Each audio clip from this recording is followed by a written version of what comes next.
내 피부는 어떤 타입인지, 그리고 하나둘씩 생겨나는 여드름은 어떻게 치료해야 할지 고민이신 분들 참 많으시죠? 오늘은 피부과 김낙인 선생님 모시고 그 궁금증 속 시원하게 풀어봅니다. 안녕하세요. 안녕하세요.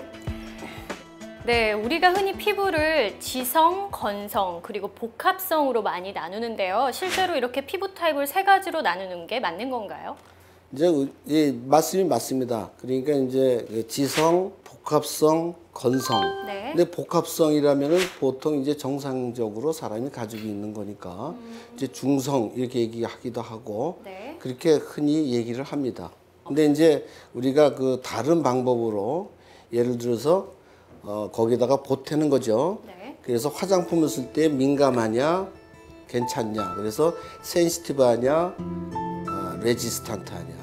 또 햇빛 같은 걸 받았을 때 색소가 잘 생기냐 안 생기냐에 따라서 피그멘티드, 논 피그멘티드, 또 주름이 잘 생기냐 주름이 안 생기냐 뭐 그런 형태로 해서 이렇게 나누고 있습니다. 그런데 여러모로 사람들이 고민인 것이 여드름이 아닐까 싶은데요. 이 여드름의 경우에는 타입에 관계없이 나타나는 건가요? 여드름은 아무래도 지성인 타입에서 많습니다. 그러니까 지성이라면은 우리가 피지라는 거는 우리 몸의 피부를 갖다가 좀 부드럽게 유지를 해주는 건데 그것이 많은 사람한테는 아무래도 이 여드름 자체가 그 피지선의 염증이기 때문에 피지가 많은 사람한테는 여드름이 잘 생깁니다. 그런데 우리가 흔히 여드름 몇 개 났다고 해서 병원을 찾지는 않잖아요. 그렇죠. 어느 정도 여드름이 나서 진행이 되면 꼭 병원에 찾아야 할까요?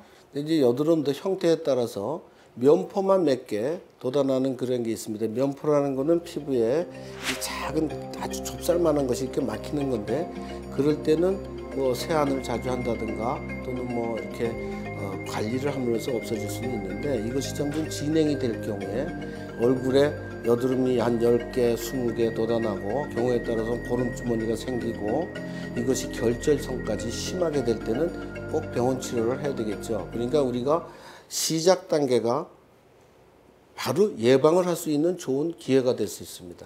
누구나 건강하고 예쁜 피부는 바랄 것 같은데요. 이 여드름 없는 건강한 피부 유지하려면 어떻게 해야 할까요? 그러니까 일단은 우리가 직장 여성인 같은 경우는 화장을 할 때 화장이 우리 몸에 여드름을 유발할 수가 있으니까 바로바로 좀 깨끗하게 씻는 것이 중요합니다. 또 손에는 균이 많이 들러붙습니다. 그러니까 손을 자주 씻고 깨끗하게 하는 버릇도 중요하겠죠. 그 다음에 제일 중요한 것 중에 하나는 마음의 안정이에요. 그러니까 우리가 직장 생활뿐만 아니라 학생들 같으면 공부할 때 스트레스 그런 걸 안 받게끔 안정적으로 몸의 상태를 유지하게 휴식이 중요할 것 같습니다. 네. 여러분 여러 가지 생활 습관이 있지만 가장 간단한 건 손 씻기가 아닐까 싶은데요. 철저한 위생 관리로 피부 건강도 챙겨보시기 바랍니다. 갑상샘암, 갑상샘 기능 항진증과 저하증 등 다양한 갑상샘 질환. 갑상샘 질환은 주로 여성에게 많이 발병하는 것으로 알려져 있는데 하지만 남성에게도 발병할 수 있기 때문에 남성들도 주의가 필요하다. 갑상샘 기능 항진증이나 저하증이 생기면 체중과 체온 조절에 문제가 생길 수 있다는데 이렇게 춥지? 감정을 조절하는 데 어려움을 겪기도 하고 항진증의 경우 안구 돌출 증상까지 나타날 수 있다. 따라서 이상 증세가 나타나면 꾸준하게 관리할 필요가 있다. 갑상샘 질환의 증상과 갑상샘 건강을 지키는 방법까지 101세 프로포즈에서 알려드립니다.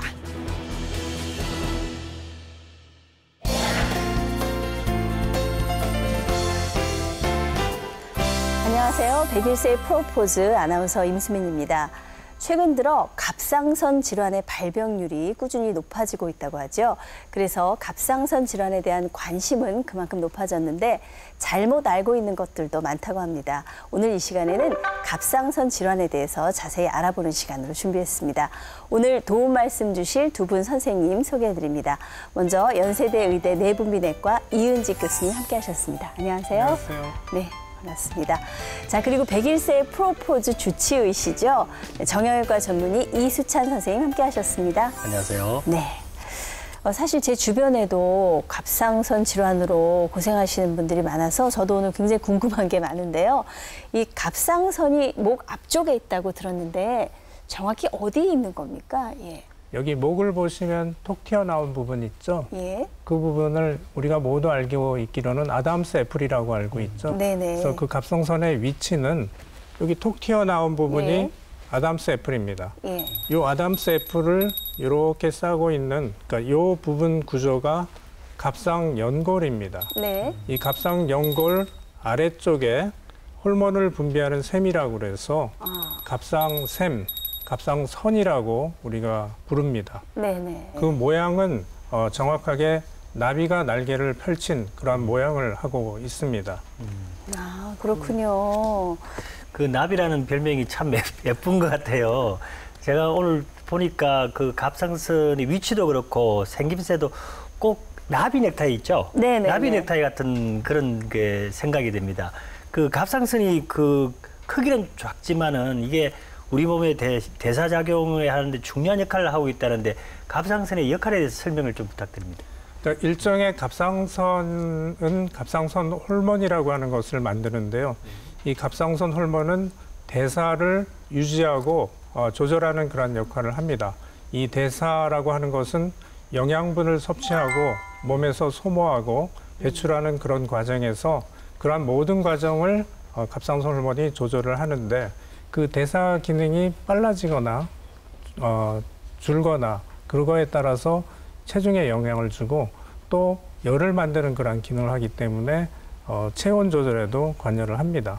그다음에 세포에 일일이 다 작용을 하기 때문에 특히 이제 이 모근에 영향을 주어서 호르몬이 떨어지는 그런 경우에 있어서는 탈모도 유발하게 됩니다. 머리도 빠지는군요. 탈모까지 관계가 있다고 하시니까 이 갑상선 호르몬이 우리 몸 구석구석에 여러 가지 큰 영향을 미치고 있다고 할 수 있는데 그 요즘 갑상선 질환이 워낙 흔해지다 보니까 저도 이렇게 친구들끼리 만나면 갑상선 얘기를 하곤 하는데 왜 갑상선에 혹이 생기면 이렇게 만져보면 이렇게 혹이 만져진다고 문제가 생기면 혹이 만져진다고 그러던데 맞나요? 네. 아니 임수미 아나운서 조금 전에 뭐 만진다고 안 그랬어요? 제가 사실은 예. 그 이비인후과에 갔더니 여기가 좀 다른 사람보다 도드라졌다고 갑상선에 문제가 있는 게 아니라 초음파 검사를 했는데 저는 다행히 이상은 없었어요. 이게 육안으로도 볼 수 있는지 모르겠어요. 눈으로는 저희가 알 수는 없고 예. 네. 손으로 촉지를 해서 정상 크기를 우리가 측정할 수는 있습니다. 예. 그 혹시 임수미 아나운서 한번 진찰 한번 해주시면 좋겠습니다. 아니 이게 한번 진찰 한번 받아보세요. 방송 중에 제 촉진을 예, 한번 네. 진찰을 해서 혹시 뭔가 이상이 있는가 한번 검사를 받아보시는 게 좋을 것 같아요. 긴장이 되네요. 예. 여기 엄지손가락을 여기다 대고 앞에 엄지와 중지로 이렇게 촉진을 합니다. 네네. 여기가 갑상선입니다. 예. 바로 요 위치입니다. 예. 그러니까 여기 이쪽은 근육이고요. 네. 근육 안쪽에 갑상연골 아래쪽으로 네. 갑상선을 촉지할 수 있습니다. 이게 어. 커지게 되면은 여기서 이제 만져지게 되는 거죠. 예. 네네. 제 이상은 없습니까? 예, 이상 없습니다. 그런데 다행입니다. 실제적으로 네네. 본인이 만져서 알 수가 있을까요? 갑상선이 커지는 경우에는 본인이 촉진을 할 수 있습니다. 아, 네네. 그러니까 이 기능 항진증 여기 설명하는 여기 보시면요. 정상 크기 갑상선이 이만한데 항진증이 되어서 이 정도로 만약에 커진다고 차이가 많이 그러면 나네요. 예. 겉으로 보기에는 일견 한 5배 정도 커진 것 같습니다. 그래서 네네. 이 경우에 있어서는 본인이 엄지손가락으로 이렇게 촉지가 가능합니다. 그러니까 엄지 왼손으로 왼쪽을 촉지가 가능하고 오른손으로 오른쪽이 촉지가 가능합니다. 네네.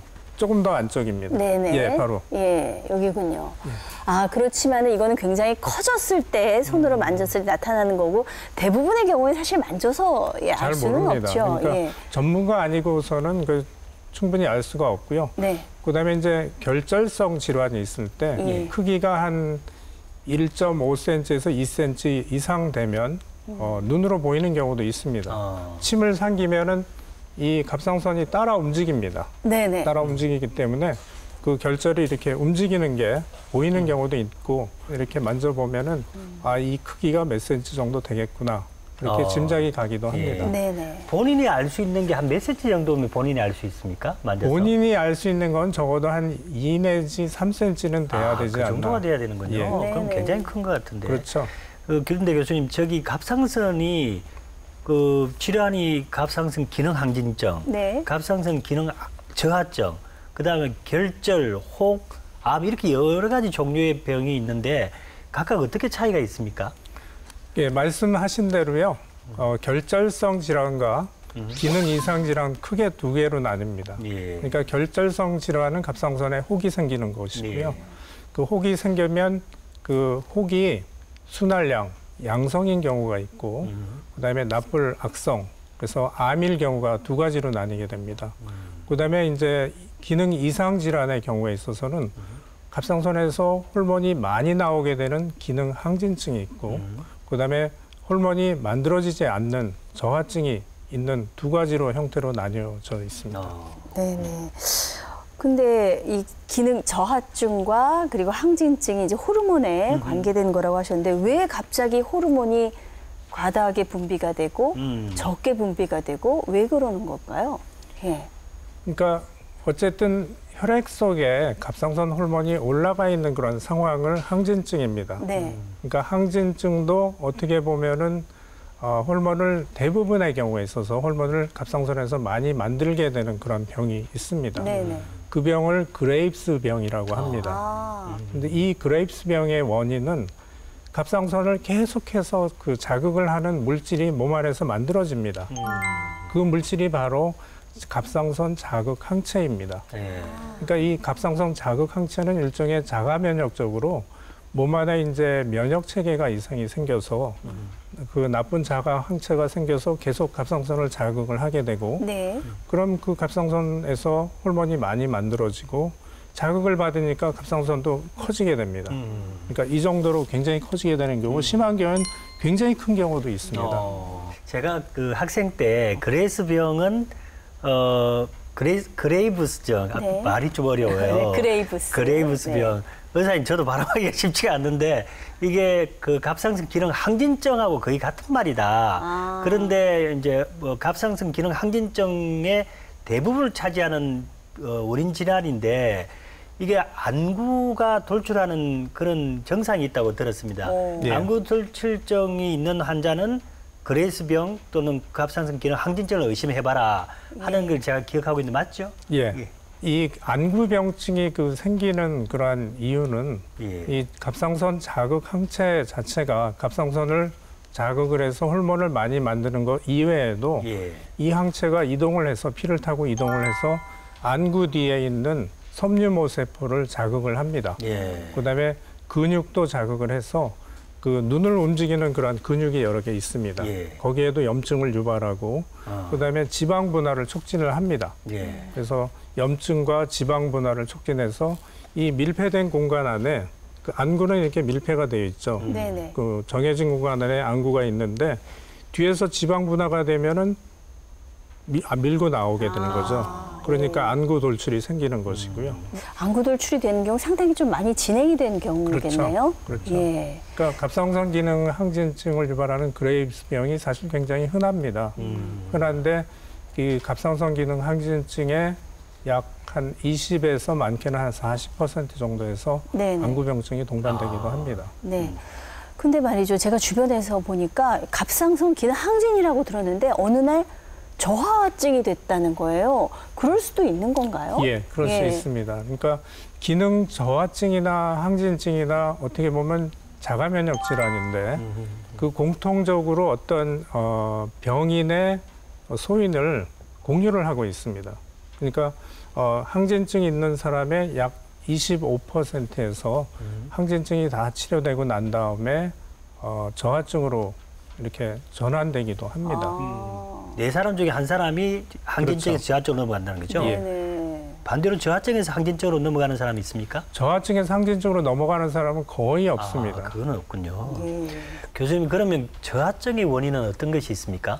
예, 저하증의 원인의 대표적인 것으로는 하시모토 갑상선염입니다. 이 질환에 대해서 처음 기술을 한 분이 하시모토 박사입니다. 하시모토. 그래서 네네. 그 사람의 이름을 따서 하시모토 갑상선염이라고 부르기 시작했습니다.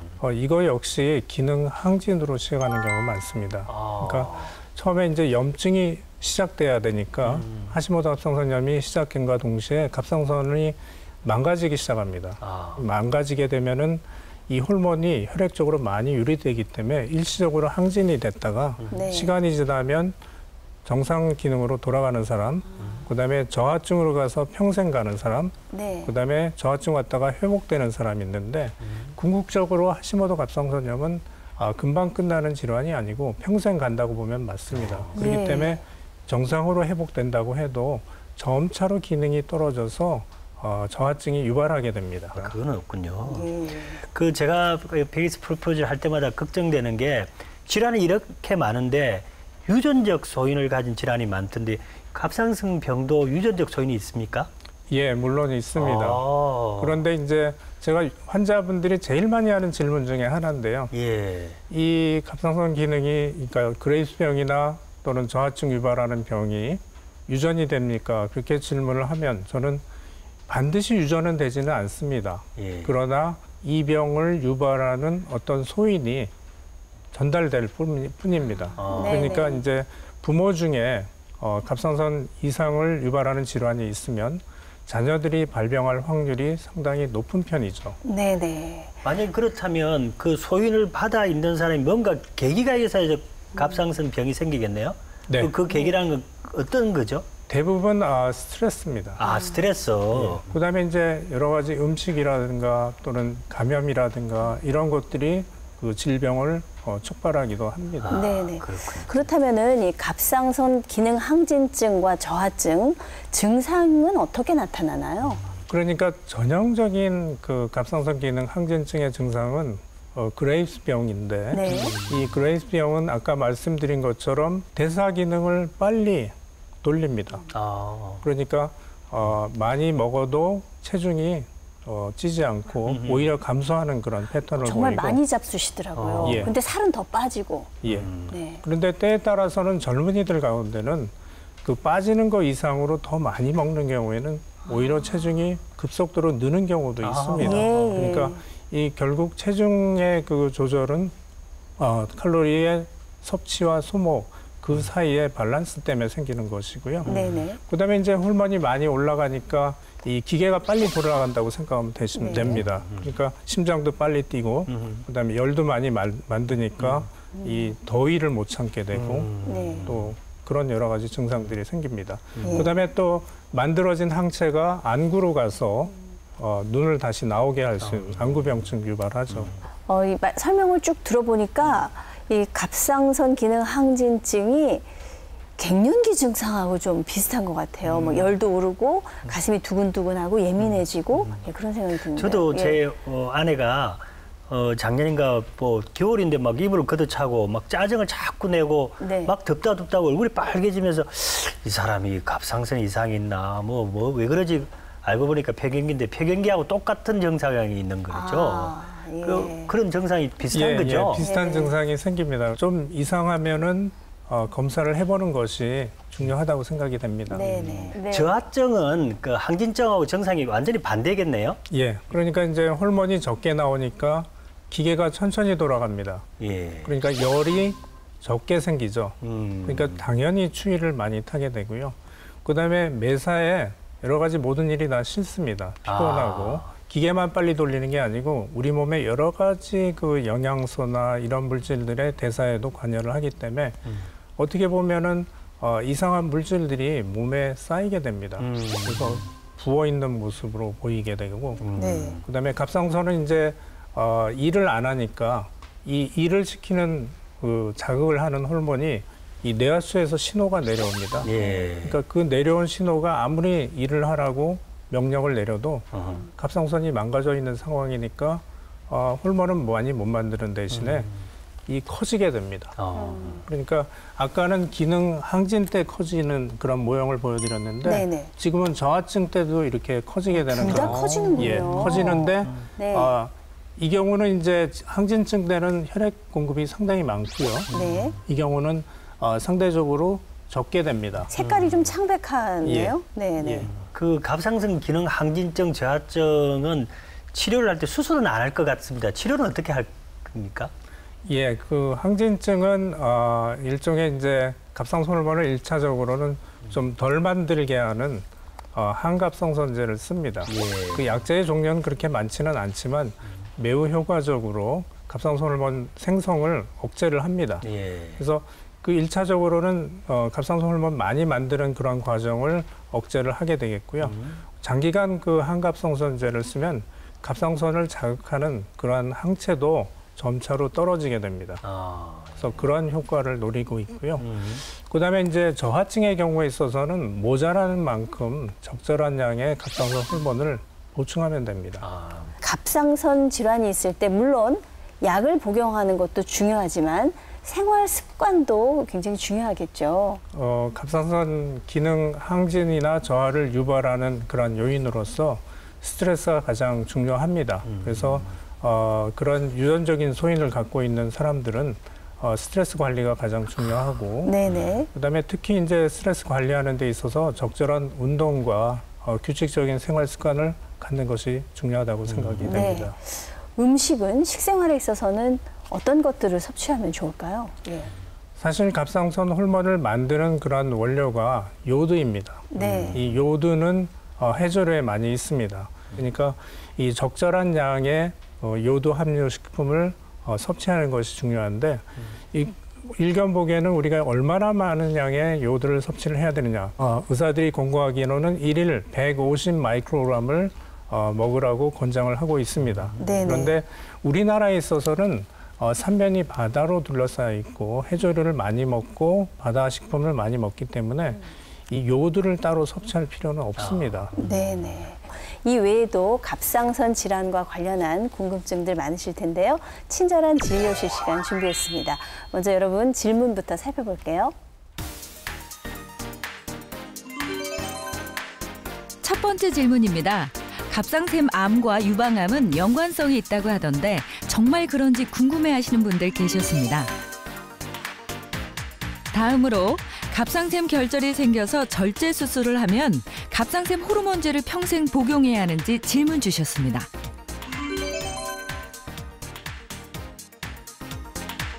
마지막으로 갑상샘 기능 항진증이나 저하증이 있을 경우 갑상샘 결절이 생길 가능성이 높은지 궁금해하시는 분들 많았습니다.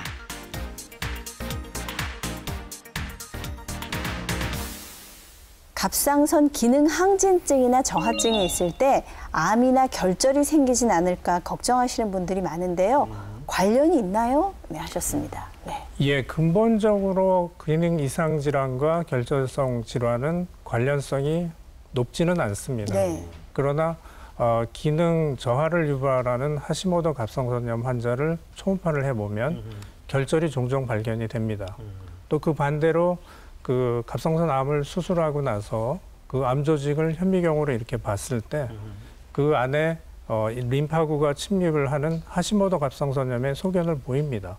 그렇기 때문에 상호 연관성을 조심스럽게 연구자들이 추측을 하기도 하는데 그렇기 때문에 갑상선 기능 저하증을 유발한 하시모토 갑상선염을 앓고 있는 분들은 적어도 정기적으로 갑상선 초음파를 해서 갑상선 결절성 질환이 생기는 것을 검사를 해봐야 됩니다. 네네. 그 제 주변에 갑상선 암으로 이제 절제하신 분들 계시는데 이런 분들 같은 경우에 호르몬 제제를 평생 복용을 하셔야 되는 건가요? 예. 예, 그렇죠. 그러니까 갑상선 암으로 암이 초기에는 갑상선 한쪽만 절제합니다. 네. 그런데 암이 진행이 된 경우에는 양쪽 다 제거를 합니다.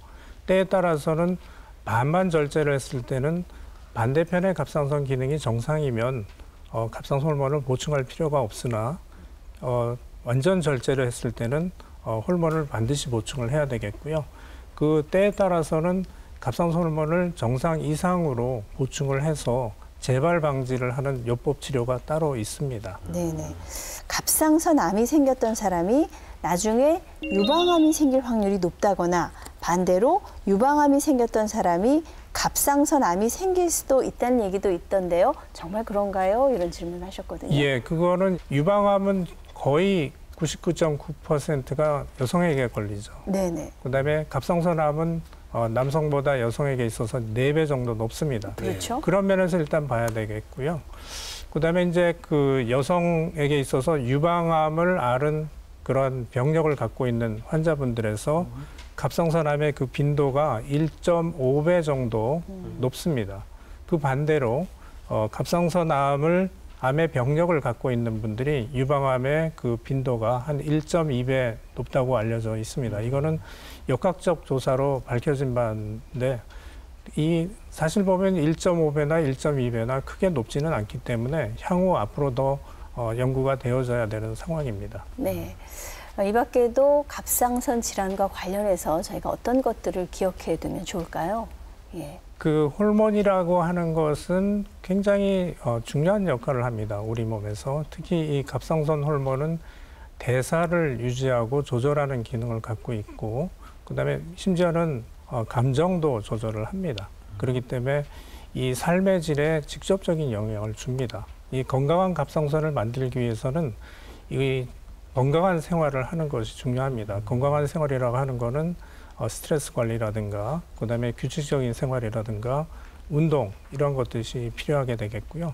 식사 같은 경우도 건강한 식사를 해야 된다는 것이죠. 그래서 이러한 모든 것을 잘 관리를 해야만 건강한 갑상선을 유지할 수 있다고 생각이 됩니다. 네네. 네, 오늘 갑상선 질환에 대해서 알아봤습니다. 저도 나이가 그렇게 많지는 않지만 한 살 한 살 나이를 먹을수록 호르몬의 중요성을 새삼 느끼게 되는데요. 오랫동안 활기차고 건강하게 생활할 수 있도록 갑상선 건강 잘 챙기시기 바랍니다.